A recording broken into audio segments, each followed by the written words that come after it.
Ya, baik. Selamat siang. Nama saya Martin Abdeli Sejarah Huruf. Kelas kelas C semester 6 jurusan Sosiologi.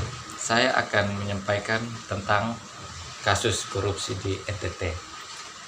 Dalam mengenai kasus korupsi, umumnya jaksa menggunakan pasal 1 sampai 12 UU PTPK dan pasal 5 KUHP. Memang kerap yang digunakan pasal 2 dan 3 lantaran pihak yang terlibat itu adalah PNS dan tindakannya adalah penyalahgunaan kewenangan yang ada padanya. Dikatakan kasus korupsi itu umumnya berjamaah karena itu tidak mungkin satu orang saja yang melakukan korupsi, sehingga selain pasal UU PTPK, maka pasal lain yang digunakan jaksa adalah pasal 5 KUHP. Dicontohkan kenapa panitia PHO dan FHO atau kuasa penggunaan anggaran bisa dijadikan tersangka meski hanya melakukan tanda tangan tanpa peran panitia, maka suatu perbuatan korupsi akan terjadi. Contohnya, panitia menandatangani syarat terima barang atau membuat berita acara 100% bahwa barang sudah sesuai spesifikasi sehingga pencairan dilakukan, padahal kenyataannya belum. Nah, jika terbukti panitianya bisa diproses hukum. Jika proyek itu belum selesai 100% atau barang yang diadakan tidak sesuai spesifikasi, maka tindakan panitia menurut UU dapat dinilai telah bersama-sama melakukan tindakan korupsi.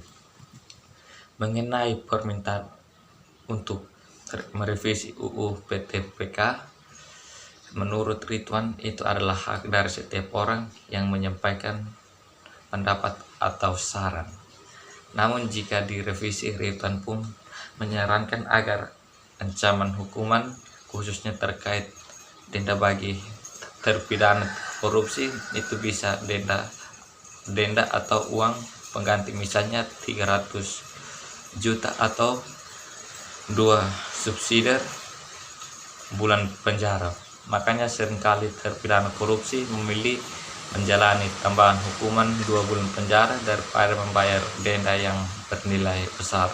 Mungkin ancaman hukumannya bisa lebih ditambah sehingga bisa lebih adil perbandingannya, kata Ridwan. Mengenai instruksi Presiden mengenai kesepakatan antara Presiden Jokowi dengan KPK, kepolisian, kejaksaan, dan pihak terkait lainnya, Ridwan mengatakan pengertiannya bukan membatasi proses hukum, tetapi yang melakukan kesalahan administrasi tidak bisa dipidana. Impres itu jelas Ridwan dibuat Presiden karena penyerapan anggaran yang rendah oleh pemerintah dengan alasan adanya kekuatan para PNS untuk terlibat sebagai kuasa pengguna anggaran atau panitia mengerjakan proyek. Ketakutannya, tambah Ridwan, karena sering didahului proses penyelidikan sebelum proyek selesai dikerjakan atau sebelum ada audit BPK, karena latar belakang Jokowi mengeluarkan impres bahwa semua proyek yang tidak boleh dilakukan penyelidikan dari penyelidikan sebelum proyek itu sesuai dikerjakan atau sebelum adanya audit BPK. Menurut Ridwan, pihak kejaksaan tentunya menghargai impres itu, namun impres itu tidak serta subak hukum, membuat jaksa tidak melakukan proses yakni penyelidikan sebelum proyek itu selesai.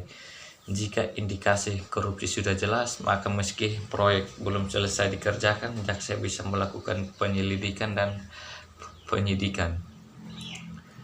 Ridwan menjelaskan hingga tahun 2015 ini jumlah penyelidikan kejaksaan sebagai 52 kasus, yakni 14 kasus dari Kejati NTT dan 38 lainnya dari Kejari dan Cawari, dan 80 perkara dari Kejari dan Capjari. Sedangkan jumlah penuntutan di pengadilan perkara yang berasal dari kejaksaan perkara lainnya dari kepolisian, total kerugian negara tahun 2015 sebesar 56 miliar, bukan 30 miliar.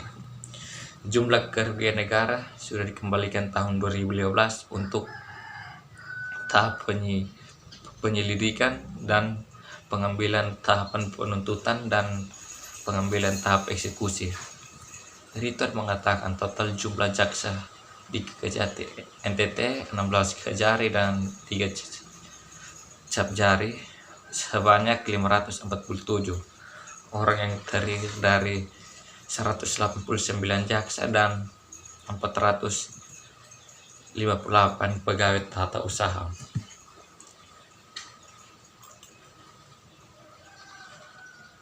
Dan selanjutnya, Indonesia merupakan negara yang berdasarkan atas UUD 1945 dan Pancasila sebagai landasan falsafah negara. Indonesia terdiri dari berbagai macam agama, yaitu Hindu, Buddha, Kristen, Katolik, Islam, dan Konghucu, sehingga setiap orang kebanyakan menilai orang dari segi sosial dan agamanya. Pada masa Orla dan Orba, penduduk Indonesia dikatakan sebagai penduduk yang bersifat ketimuran karena sifatnya yang memang seperti orang-orang timur. Maksudnya adalah setiap orang Indonesia pada saat itu bersikap sopan santun, baik, ramah, tamar, dan jujur, serta sosialis yang tinggi.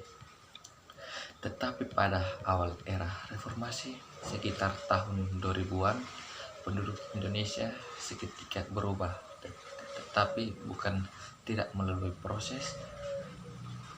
Penduduk Indonesia telah terkena demonstrasi efek sehingga sebutan Indonesia sebagai negara yang ketimur-timuran kini berubah menjadi negara yang kebarat-baratan. Disebut negara kebarat-baratan karena sikap moral dari penduduk Indonesia ini sudah mulai menurun, dan ini termasuk sebagai salah satu permasalahan sosial yang menyebabkan generasi muda sebagai generasi penerus mempunyai watak yang tidak baik. Jika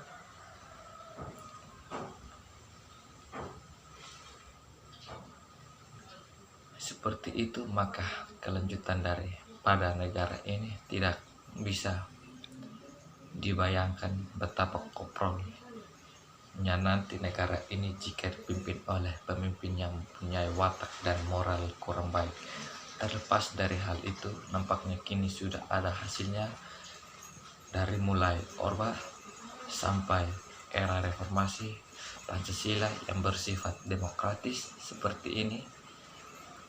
Saat ini Indonesia sudah menerima hasilnya berupa pemerintahan yang koprol.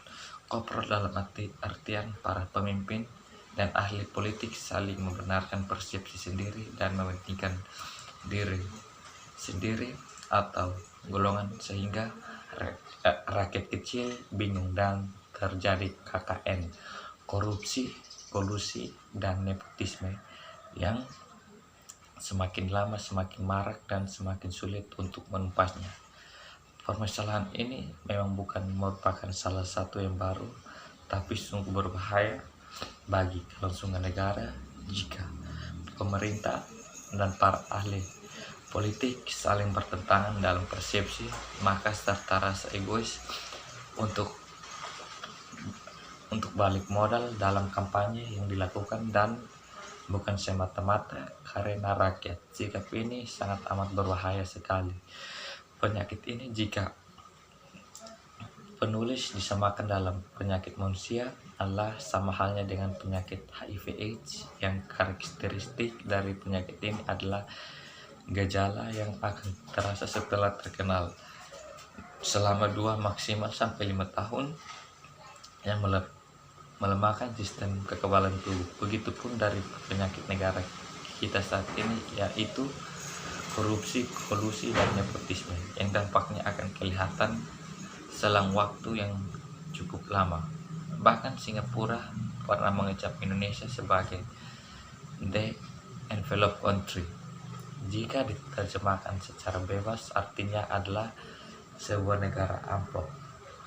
Penulis wajar Singapura mengecap Indonesia dengan sebutan itu, dan seharusnya aparatur negara tanpa terkecuali berkaca dari ucapan itu dan bukan malah menuntut Singapura. Mengapa demikian?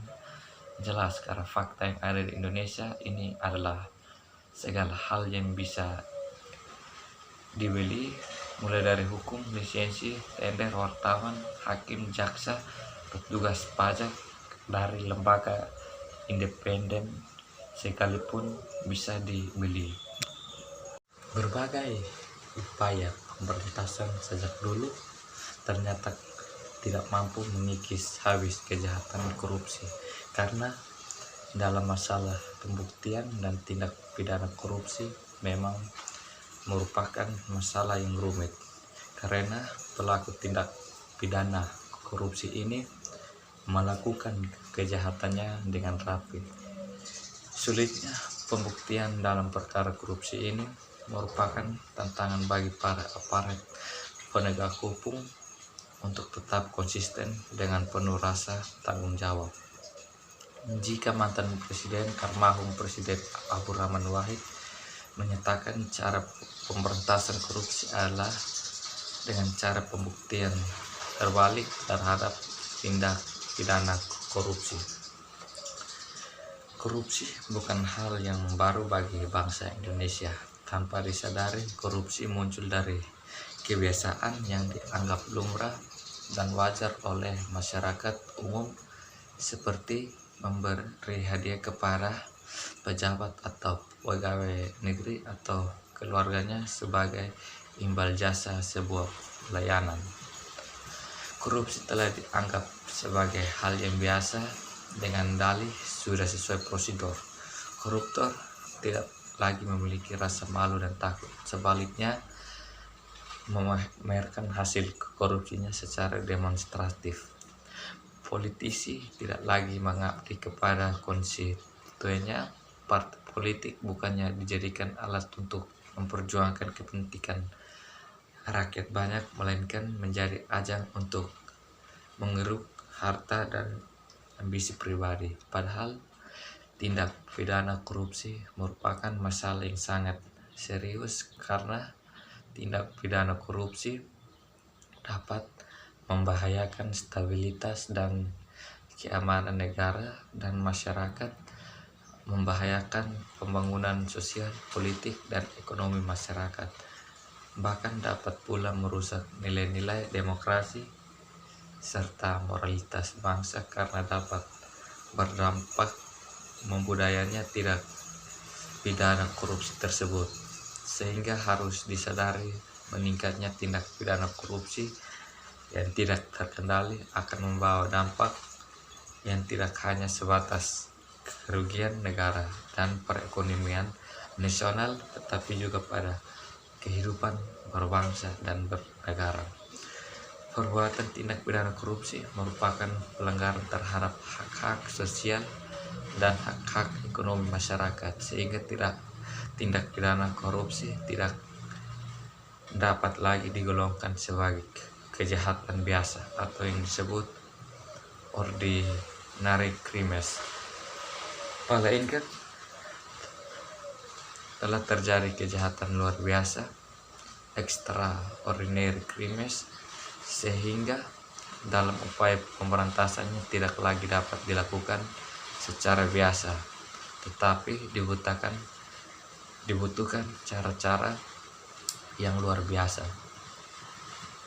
Dalam arti yang luas, korupsi atau korupsi politis adalah penyalahgunaan jabatan resmi untuk keuntungan pribadi. Semua bentuk pemerintahan rentan korupsi dalam praktiknya. Maraknya korupsi berbeda-beda dari yang paling ringan dalam bentuk penggunaan pengaruh dan dukungan untuk memberi dan menerima pertolongan, sampai dengan korupsi berat yang diresmikan dan sebagainya. Titik ujung korupsi adalah kleptokrasi, yang artinya harfiahnya pemerintahan oleh para pencuri di mana-mana pura bertindak jujur dan tidak ada sama sekali. Korupsi yang muncul di bidang politik dan birokrasi bisa berbentuk sepele atau berat, terorganisasi atau tidak. Walau korupsi sering memudahkan kegiatan kriminal seperti penjualan narkotika, pencucian uang, dan prostitusi. Masalah ini dan membuatnya solusi sangat penting untuk membedakan antara korupsi dan kriminalitas kejahatan, tergantung dari negaranya atau wilayah hukumnya, dan perbedaan antara yang dianggap korupsi atau tidak. Sebagai contoh, pendanaan partai politik ada yang legal di satu tempat, namun ada juga yang tidak legal di tempat lain. Korupsi ternyata dilakukan oleh orang yang berpendidikan tinggi. Rasanya sungguh tidak pantas seseorang yang berpendidikan melakukan hal yang seharusnya tidak boleh dilakukan. Korupsi tidak boleh dilakukan karena akan menimbulkan kerugian bagi pihak lain dan hanya memberikan keuntungan kepada pihak yang korupsi atau biasa disebut dengan koruptor. Faktanya, korupsi dilakukan oleh orang yang mempunyai kekuasaan, misalnya dalam pemerintahan. Mereka menyalahgunakan kekuasaan hanya untuk kepentingan pribadi. Bisa dilihat dari kasus korupsi Wisma Atlet yang menjerat Angelina Sondak yang merupakan anggota Dewan Perwakilan Rakyat. Sebagai wakil rakyat seharusnya mengemban baik-baik tugas dan amanah yang telah dipercayakan oleh rakyat. Namun kenyataannya mereka mementingkan keinginan mereka sendiri, melupakan tanggung jawab mereka sebagai wakil rakyat. Dengan maraknya korupsi yang ada di Indonesia, maka dibentuklah Komisi Pemberantasan Korupsi. Komisi Pemberantasan Korupsi adalah lembaga yang dibentuk dengan tujuan meningkatkan daya guna, hasil guna terhadap upaya pemberantasan tindak pidana korupsi. Selain itu, KPK juga merupakan lembaga yang independen dan bebas dari pengaruh dalam melaksanakan tugas seperti yang tercantum pada pasal 3 Undang-Undang Republik Indonesia Nomor 30 Tahun 2002. Mereka para koruptor bisa dikatakan pemberani karena tidak takut dengan sanksi yang akan mereka dapatkan. Sanksi dibuat agar memberikan efek jerah dan tidak mengulangi korupsi lagi. Dalam Undang-Undang Republik Indonesia Indonesia Nomor 20 Tahun 2001 telah dijelaskan mengenai sanksi-sanksi dalam berbagai macam tindak korupsi. Pada kenyataannya masih saja banyak ditemukan kasus korupsi seakan-akan mereka tidak takut dengan hukuman atau sanksi yang akan mereka dapat setelah terbukti sebagai koruptor nantinya. Hukuman dan sanksi yang telah dirumuskan untuk para perilaku korupsi rasanya dianggap sebagai angin lalu saja. Karena hal tersebut muncul gagasan mengenai hukuman mati bagi koruptor untuk memberikan efek jerah. Namun gagasan tersebut menimbulkan pro dan kontra. Kondisi negara yang menderita kerugian akibat kasus korupsi sangat memprihatinkan. Ketika upaya pemberantasan korupsi dengan mampu membebankan sanksi yang berat kepada koruptor, belum juga mampu membuat korupsi lenyap, maka upaya pencegahan mulai dipertimbangkan, karena mencegah lebih baik daripada mengobati. Selain itu, bila hanya menekankan pada hukuman yang diberikan para koruptor, tidak akan ada habisnya.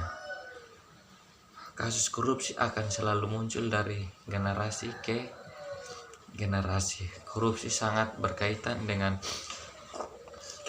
kesadaran akan hukum. Tiap orang tentu berbeda saja, tetapi bila dilihat dari banyaknya kasus korupsi yang ada, bisa disimpulkan bahwa kesadaran warga Indonesia cukup rendah, serta nilai-nilai positif lain sejak dini, agar generasi muda nantinya akan mampu membawa bangsa Indonesia menjadi lebih baik.